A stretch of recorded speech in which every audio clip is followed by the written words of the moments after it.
Hey guys, Dr. Gary Linkov here of City Facial Plastics. If you enjoy the videos, especially on this hair transplant series, make sure to like, comment, and subscribe to the channel. So let's talk about the different ways to harvest hair for a hair transplant. Two general methods, FUT and FUE. But first of all, you have to know what your location is of the donor area, because certain methods work in one area and not in other areas, okay? So if you're talking about the scalp, then you can do either FUT or FUE. If you're talking about harvesting, say, from the neck, right, you're not going to do FUT, because we'll talk about what that method looks like and why, it wouldn't make sense to really do it on, say, the neck or the chest. Right?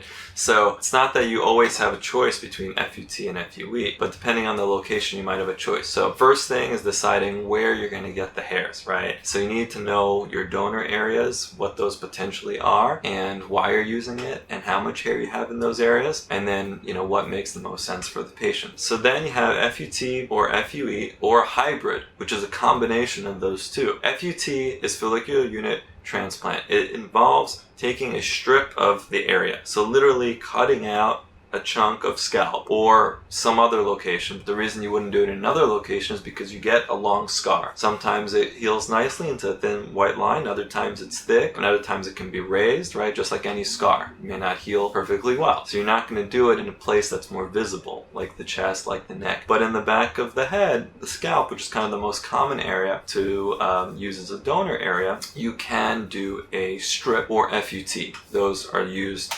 interchangeably, okay? So again, you're cutting out an entire area with the skin, the hair, the follicle, the base of it, the root of it, the bulb, and then you're getting some fat there as well, and you're removing that, putting it under the microscope, chopping it up into all the different grafts, and then that's what gets transplanted back into the patient's head or wherever you're putting the grafts. And then that donor area has to get closed up again. Whether you undermine underneath or not is kind of a whole different discussion, but basically you have to close that area. So it's like having an entire wound that you then have to put sutures through, or you can put staples through it. People use different methods depending on doctor preference. Or you can do a combination of FUT, let's say, where you cut out a strip, and then in the other areas around that you can do FUE, which is follicular unit extraction, taking out individual hairs one by one. Back in the day, people used to take out large grafts, like 4mm punches, so really big. So you'd capture like an entire region and a bunch of different families of hairs, okay, or follicular unit grafts. And so nowadays we're taking out individual follicular units, and those are basically like families of 1, 2, 3, or 4 hairs growing out of like the same base, right? That's one way to think about it. And this FUE method is now, the most modern way of doing things. There are still some pros and cons and reasons why you sometimes might want to do an FUT procedure. For the most part though, most places are offering FUE, and that's what patients are looking for. Really quickly, some of the advantages of FUT is that it's a quicker time of harvest. You just have to kind of cut it out, suture it up, and then the person doesn't have to be on their belly for hours, for example, as you're extracting from the back of the head. It's one big advantage. The other advantage is that you can, for at least the scalp, get more hairs over the lifetime of the person. You just get more hairs potentially from the back of the head compared to FUE. So that's just some of the pros of FUT. Other than that, most of the time, FUE is better or preferred. In my practice, I definitely do primarily FUE procedures, though for the right patient, I have no problems doing FUT. Now, let's talk about the types of FUE machineries that are out there. The most kind of classic old school method is like manually to just take this instrument that has a little sharp edge to it and to go in and just twist it around every follicular unit and then remove it. That's not really done much these days. You can imagine the wear and tear on your hand that takes, and that kind of sharp punch isn't the best for the hair because you want to limit your transection rate. It's one of the biggest goals of a hair transplant. You don't want to be cutting through your bulb, which is what's going to give that hair life once it's moved to the new location. These days there are different motorized systems for doing FUE, and certain clinics will try to market themselves by saying, oh, I have this latest system, I have that latest system, I have a robot, right? The robot is just another motorized system, and make sure to check out my video on why I don't use the robot. But that is one type of way of doing FUE, but all of it is just FUE. So your options for motorized systems would be Artis, which is a robot,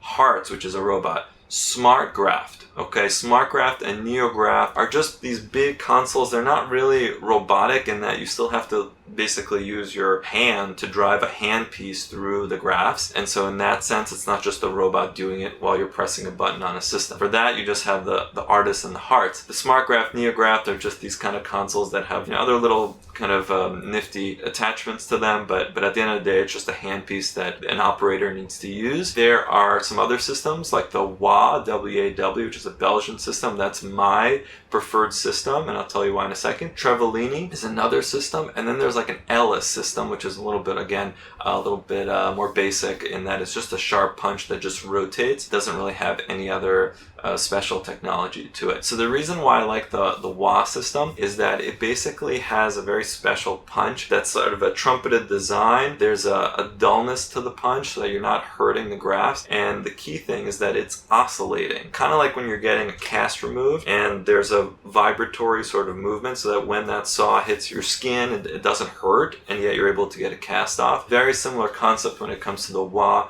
and the Trevolini systems. So that's why those two are quite special and the most commonly used by true hair transplant experts who, you know, do the stuff themselves as opposed to bringing in technicians who kind of do it, you know, for them. Whereas when you use a SmartGraft or a NeoGraft, the advantages from a hair clinic's perspective is that they tend to come with technicians. So imagine you just find a patient, you buy the system, you call up the company, they send you technicians, you don't really have to do anything.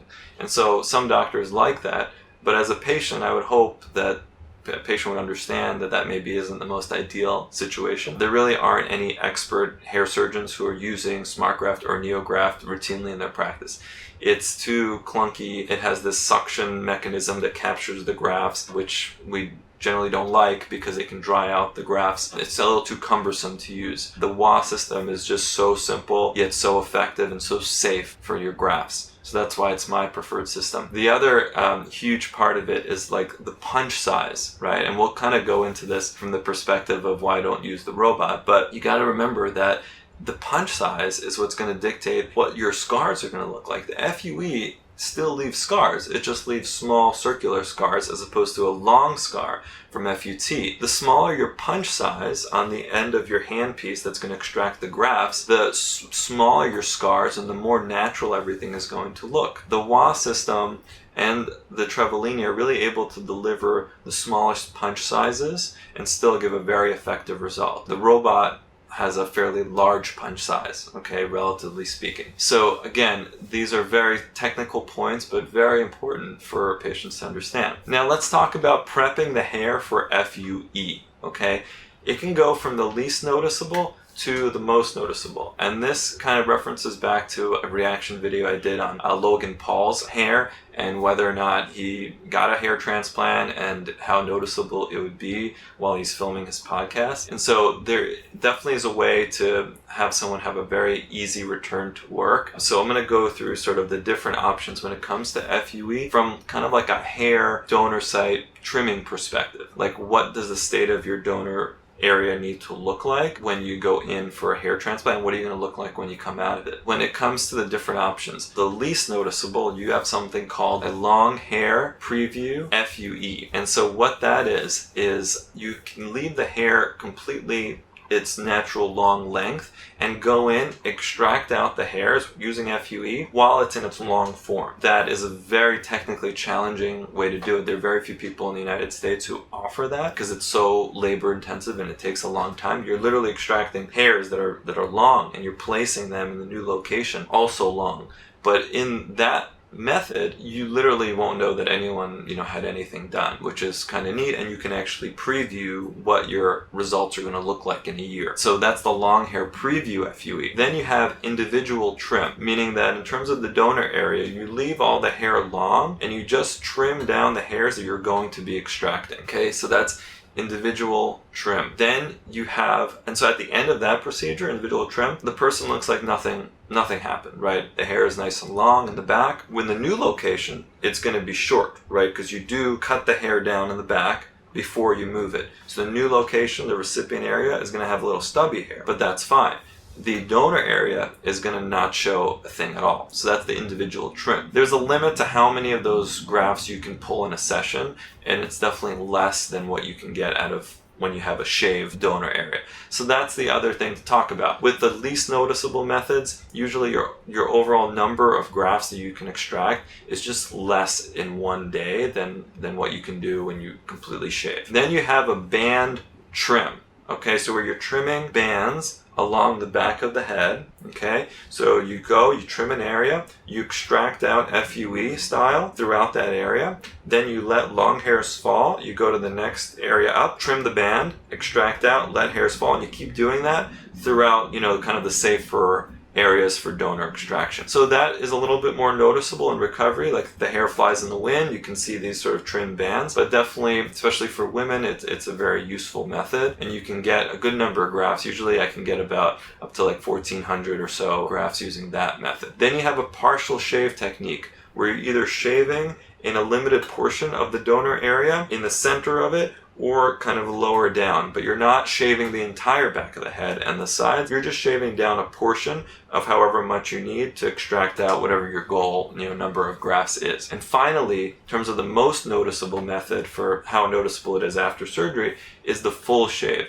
And that's literally just shaving the whole back and the sides nice and low up to like a 0, and then using that to extract out the grafts randomly. In terms of like the safest way to do it, I think it's with a shave, honestly, because then you can more evenly distribute the extraction so that you don't have a specific small area that's over harvested, right? Because if you over harvest an area with FUE, you get like a little bald spot. You don't want that. You want your doctor to evenly distribute out the extraction zone. And so a full shave allows you to do that best. But of course, people want to go back to their lives. They don't want others to notice that they had anything done. So that's why these other methods of having a less noticeable type of donor area is good to know about. And it's good for patients to at least know what's out there. What are their options? And if they really want that long hair pre FUE, well, maybe they'll want to go to Brazil, because that's where they're doing the most number of those types of cases. I hope you guys understand the process better of how to harvest the hair or hair transplant, and this way you can be informed and make your decisions and find